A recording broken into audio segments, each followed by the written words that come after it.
Today I'm going to show you how to add page number starting from a specific page.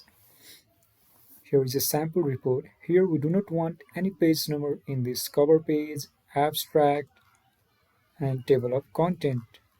We need to add page number starting from this introduction page. So at first we need to create the section break just before this introduction page.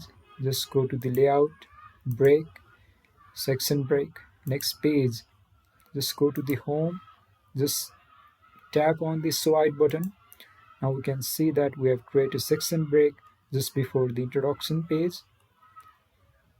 Just untap on the section break. Now go to the bottom of the page. Just click on the insert, page number, bottom of the page. Here we can see that the page number has started from the number 4. We want to add this page number starting from the number 1.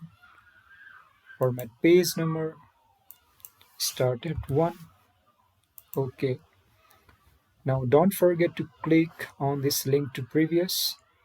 Click on link to previous. OK. Now we can see that the page number has started from the page number 1, from the introduction page, background, page number 2, page number 3.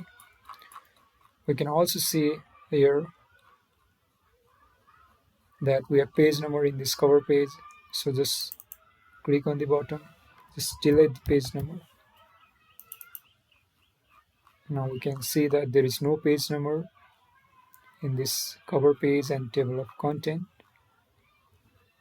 and we have page number starting from the page number 1 from the introduction page. Thank you.